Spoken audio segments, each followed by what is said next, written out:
The audit finds Austin's laws related to homelessness, panhandling, camping, sitting and lying may open the city up to a lawsuit. KXAN's Kylie McGivern takes a closer look at the risk and the cycle keeping some sleeping on the streets. They have a law saying you can't sit down, so if you don't have anywhere to live and all the homeless shelters are full, then where do you go? Do you walk in a circle 24 hours a day? For months, Ross says that's what it feels like he's been doing, going in circles. We get herded like cattle where you have to sleep, and if you slow down to sleep and you go to jail for it, which I've done, you know, that's pretty much where you get to sleep. The audit found Austin's ordinances, particularly when it comes to bans on camping, increase the city's legal risk because the shelters are full most nights of the year. So where are people supposed to go? In August, a U.S. district judge ordered Houston to temporarily stop enforcing its camping ordinance because the shelters were full. I think the reality is that we just don't have a plan.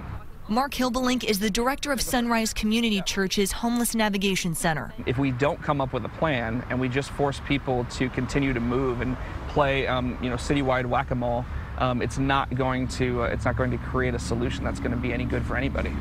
Based in South Austin, miles from downtown, he sees inconsistencies in enforcement. Because right now what's happening is that people get their camps destroyed, they move on to a new place for a little while, and they're permitted to stay there in a lot of cases, and then after a while, for no particular reason, they're moved on again. Just, give them tickets and send them to jail, that's not fixing any problems.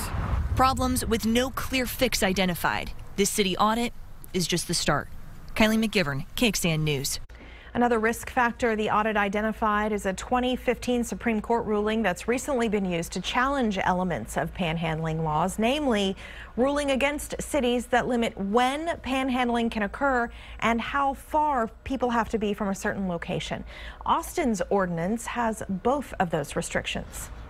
The audit addresses 3 ordinances, an in-depth look at data from the Downtown Austin Community Court showing there were about 18,000 tickets issued for the city rules against camping, sit and lie, or panhandling between 2014 and 2016. In 90% of those cases, the person cited failed to show up in court. Arrest warrants were then issued for more than 11,000 cases.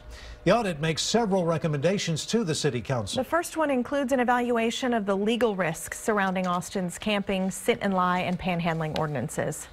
Second is reviewing, revising, or repealing the ordinances to align with the City Council's vision for addressing homelessness. If the ordinances are not repealed, the audit recommends changing the way they're enforced to better connect people to resources they need. Staff is working to report back to Council with the recommended changes by April. City Council plans to attend ECHO's fall meeting to join the conversation about what's in store for next year.